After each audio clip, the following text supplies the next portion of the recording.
मेरा नमस्कार, मेरा नाम है शांति देवी और मेरे फेसबुक पेज का नाम है शांति शंकर रावत।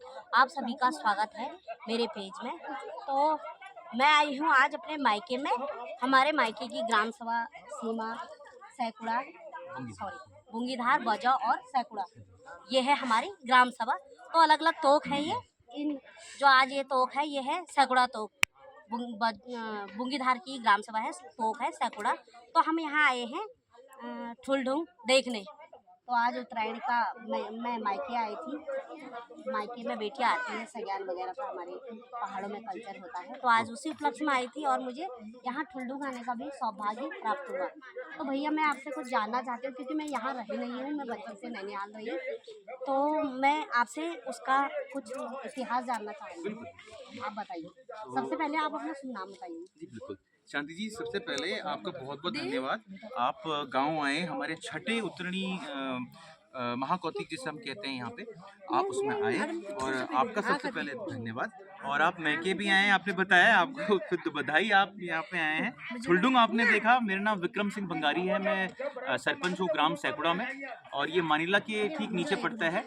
तो शांति दीदी ने मुझसे पूछा कि ठुलढुंग के बारे में बताएं। राइट, ठुलढुंग एक प्राकृतिक पत्थर है। ठुलढुंग मतलब बड़ा और पत्थर पहाड़ी में, तो वो एक प्राकृतिक पत्थर है जिसका एज का पता नहीं कि कितना साल पुराना है और वो अटका हुआ है अपने में। आपको फोटो आप दिखाई दोगे दर्शकों को। तो उसकी खासियत ये है कि वो बैलेंस्ड है अपने आप में, है ना, अपने आप में बैलेंस्ड है वो चीज। तो उसमें खासियत क्या आ जाती है, वो बिना टच किए वाली चीज है, नेचुरल है वो। तो वो टूरिज्म भी बढ़ा सकता है, उसको आध्यात्मिक रूप में भी देख सकते हैं, है ना। उसको सिर्फ टूरिज्म से ही लिमिटेड नहीं, उसमें कई चीज़ें हो सकती हैं। उसमें आप जो ये स्टूडेंट होते हैं, रिसर्च वाले जो होते हैं ना, जियोलॉजिस्ट जो से कहते हैं, वो आके उसको चेक कर सकते हैं। वो रिसर्च एक बन सकता है उसका। और साथ ही साथ उसकी उसकी जो प्रेरणा मुझे मिली ना, उससे वो ये मिली कि क्यों ना उस पत्थर से थोड़ा रोजगार पैदा किया जाए यहाँ पे गाँव में। तो 6 साल पहले मैं ग्राम सैकुड़ा आया था और मैं भी आप ही की तरह मतलब बाहर जगह रहता था। लेकिन मुझे ऐसा लगा कि इस पत्थर से सचमुच एक ना एक दिन हम पलायन रोक के दिखा देंगे। तो अभी स्पीड कम है, लेकिन वो धीरे धीरे हो रहा है। अभी जैसे आप दिखाना चाहूंगा आपको, छोटा सा होम स्टे बनाया है हमने। इसका लक्ष्य एक ही है कि यहाँ की गांव जिंदा रहे, इसलिए बनाया है ये ऐसा नहीं है सिर्फ प्रॉफिट के लिए बनाया है। प्रॉफिट कमाने के लिए भगवान की कृपा से मेरे पास और भी यूनिट्स हैं। मैं गढ़वाल क्षेत्र में भी, मैं अन्य जगह पे भी काम कर रहा हूँ, यहाँ दिल्ली में भी, बॉम्बे में भी, कन्याकुमारी में भी हमारे प्रोजेक्ट्स हैं हमारे टीम के। लेकिन रही बात इस गांव की, इसकी बहुत बुरी दशा है क्योंकि पलायन हो गया है ना।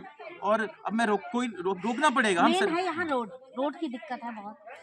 मुझे नहीं लगता कि सिर्फ रोड की बात है सोच की भी है। लेकिन मेन यही है ना, जैसे कि हम गए नीचे यहाँ से, लेकिन रास्ता वहाँ बहुत ही हालत दयनीय है वहाँ जाने की। जी बिल्कुल, जैसे कि मैंने आपको बताया ना, डिफिकल्टीज हैं, प्रॉब्लम्स बहुत हैं। आप देखिए, मैं अकेले रहता हूँ गांव के अंदर, आपको पता है ये बात। एक और महिला रहती है। मैं आज पहली बार आई हूँ 32 साल में। 32 साल की एज हो गई। बताओ, 32 साल पहले 350 लोग थे। आज 2025 में 3 लोग रहते हैं, मैं और 2-3 और लगते हैं, बस खत्म ही है। 14 साल हो गए मेरी शादी को, लेकिन आज ऐसा पहली बार है कि ये पर्व पे मैं मायके आ पाई हूँ। और आज मैं वहाँ उस ठुलढुंग देवता के वहाँ पे भी दर्शन करने गई, देखने गई हूँ आज मैं वहाँ।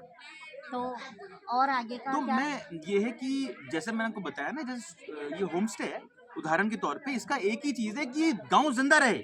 अगर मैं भी इस गांव से अभी चले जाता हूँ, फिर यहाँ बचेंगे 2 लोग, अब मेरे को मिला के 3 है। अब वो 2 लोग के बाद कहाँ बचेगा, वो एक ही बचेगा। एक के बाद ही वो भाग जाएगा तो खत्म हो जाएगा। तो मैं एक मैसेज देना चाहता हूँ, जो मैंने अभी हाल ही में, एक दूसरे मेरे मित्र आए थे, कुछ मेरे से इंटरव्यू ले रहे थे, तो मैंने बताया बड़ी कड़वी सच्चाई है। और यहाँ बच्चे भी, यंगस्टर भी बैठे हैं, बच्चों, और जो है कड़वी सच्चाई है, ये गाँव में कंधे देने के लिए लोग नहीं है बेटा। आप जानते हो ना इसका मतलब। जैसे कोई चले जाते हैं तो उनके लिए 4 लोग चाहिए होते हैं, 5 लोग चाहिए होते हैं, वो भी नहीं है उपलब्ध यहाँ पे। सरकार क्या कर रही है?